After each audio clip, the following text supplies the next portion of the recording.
2 দিন টিউশনি করানোর পর তৃতীয় দিন ছাত্রীর মা আমায় ডেকে আমার হাতে একটা খাম দিয়ে বলল, কাল থেকে তোমার আর আমার মেয়েকে পড়াতে হবে না। তুমি 2 দিন আমার মেয়েকে পড়িয়েছ, আমি তোমাকে 1 মাসেরই টাকা দিলাম। আমি অবাক হয়ে ছাত্রীর মাকে বললাম, আন্টি, কিছু মনে না করলে জানতে পারি আমার অপরাধটা কি? আন্টি অন্যদিকে মুখ ঘুরিয়ে বলল, না, তোমার কোনো অপরাধ নেই, এমনিতেই তোমাকে আসতে হবে না।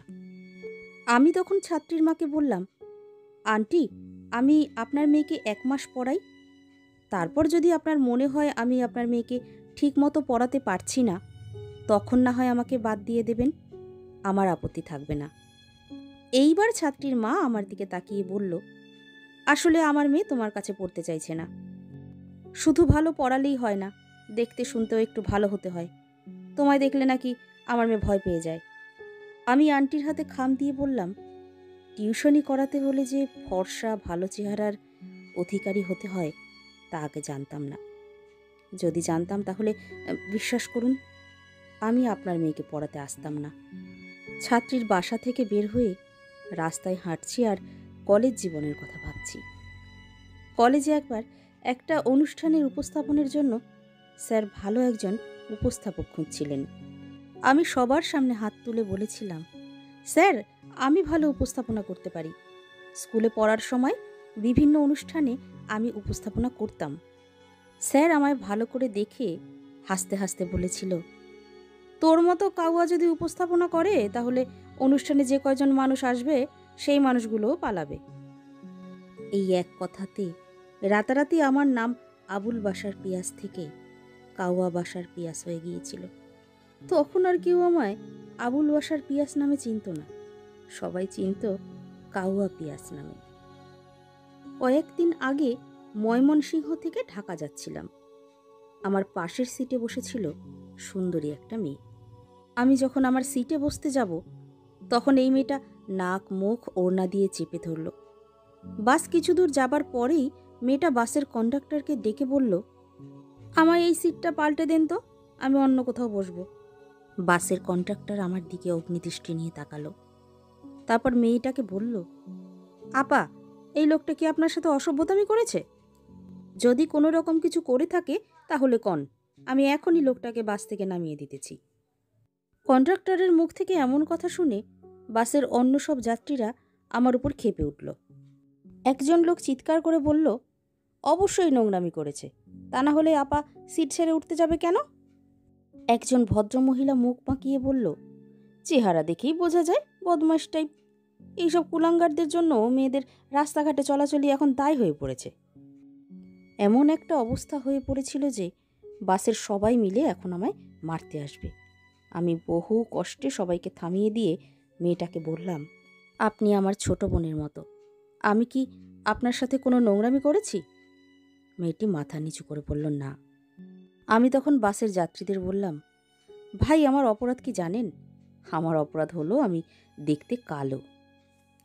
আপনাদের মতো সাদা চামড়ার কিছু মানুষ মনে করে আমাদের মতো কালো মানুষের গা থেকে গন্ধ বের হয়।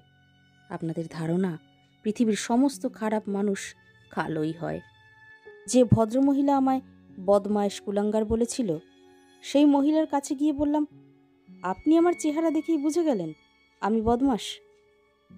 বিশ্বাস করেন, আমি কোনো বদমাইশি করেছি তো দূরের কথা, আজ পর্যন্ত কোনো মেয়ের দিকে খারাপ দৃষ্টিতে তাকাইনি পর্যন্ত।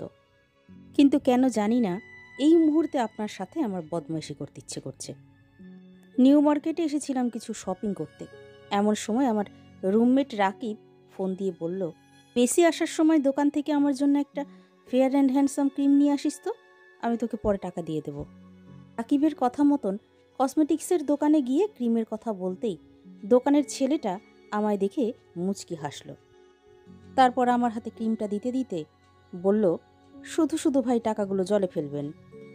আপনার যে কালার, আপনাকে যদি 3 দিন 3 রাত হুইল পাউডার দিয়ে পানিতে ডুবিয়ে রাখা হয় তবুও আপনার কালারের বিন্দু মাত্র পরিবর্তন হবে না। দোকানের ছেলেটার কথা শুনে মনে হচ্ছিল ওর গালে একটা সজোরে থাপ্পড় মারি। কিন্তু ওরই বা কি দোষ? দোষ আমার বাবা মার, কারণ ওনারা আমাকে জন্ম দিয়েছেন। দোকান থেকে বের হয়েই মাকে ফোন দিলাম। মা ফোনটা রিসিভ করতেই আমি মাকে বললাম, মা, শুনেছি বাবা মা কোনো পাপ করলে তার দায়ভার কিছুটা সন্তানের উপর এসে পড়ে। তোমরা কি কোনো পাপ করেছিলে যার ফলস্বরূপ তোমাদের ঘরে আমার মতো একটা কালো ছেলে জন্ম নিল? মা আমার কথা শুনে কাঁদতে কাঁদতে বলল, তুই আবার তোর গায়ের রং কালো দেখে মন খারাপ করছিস? তুই কালো দেখে কি হয়েছে? তুই আমার কাছে সোনার টুকরো ছেলে। মা কেঁদে দিয়েছিল দেখে আমি মাকে হাসানোর জন্য বললাম, দেখলে মা, তুমিও আমায় তেমন ভালোবাসো না। যদি ভালোবাসতে তাহলে সোনার টুকরো না বলে হীরের টুকরো বলতে। মা আমার কথা শুনে হাসতে হাসতে বলল, তুই আমার কোহিনূর হীরের টুকরো ছেলে। সবাই আমাকে কালো বলে দূরে সরিয়ে রাখলেও মা বাবার দোয়া সব সময় আমার সাথেই ছিল। আর সেই জন্যেই হয়তো আমি খুব ভালো একটা চাকরি পেয়েছি। চাকরি পাওয়ার পর থেকেই আমার উপর মা বাবা অত্যাচার করা শুরু করলো বিয়ে করানোর জন্য। আমিও বিয়ে করব বলে রাজি হয়েছি, তবে একটা শর্ত দিয়েছি। বিয়ে করলে আমি কোনো কালো মেয়েকেই বিয়ে করব। আজ মেয়ে দেখতে যাব। মাকে ডেকে বললাম, মেয়ে কালো তো? মা বলল, আমি মেয়েকে এর আগেও দেখেছি, মেয়ের গায়ের রং কালোই। কিন্তু আজ আমরা দেখতে যাব বলে মেকআপ করে হয়তো সুন্দরী হয়ে যাবে, তবে চিন্তা করিস না, মুখ ধোয়ার পর মেয়ে আবার কালো হয়ে যাবে। আমরা ড্রয়িং রুমে বসে আছি মেয়ে দেখার জন্য। কিছুক্ষণ পর মেয়ে আসলো। মেয়েকে দেখেই কয়েক মিনিটের জন্য আমি হতভম্ব হয়ে গেলাম। একটা মেয়ে কি করে এত সুন্দর হতে পারে? ভালো করে মুখের দিকে তাকিয়ে দেখি মুখে কোনো মেকআপ নেই, শুধু চোখে হালকা একটু কাজল আছে। মেয়ে দেখা শেষ হলে আমি মাকে আড়ালে ডেকে নিয়ে বললাম, মা, তুমি না বলেছিলে মেয়ে কালো? এই মেয়ে তো দেখছি বেজায় সুন্দরী। শুধু সুন্দর না, ভয়ঙ্কর রকম সুন্দরী। তোমায় আগেই বলেছিলাম, আমি নিজে যেমন ঠিক তেমন মেয়েই বিয়ে করব।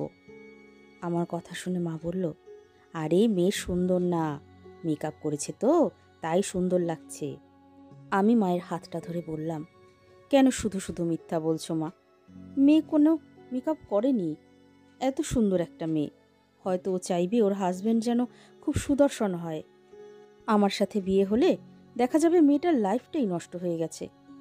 আমার সাথে একটা সেলফি তুলতে পারবে না, বান্ধবীদের সাথে পরিচয় করিয়ে দিতে লজ্জা পাবে, একসাথে ঘুরতে লজ্জা পাবে। আমার কথা শুনে মা কাঁদতে কাঁদতে বলল, তুই কালো হয়েছিস দেখে কি একটা সুন্দরী মেয়ে বিয়ে করতে পারবি না? আমি মাকে জড়িয়ে ধরে বললাম, না, পারি না মা। একটা সুন্দরী মেয়ে কখনোই একটা কালো ছেলেকে বিয়ে করতে চায় না।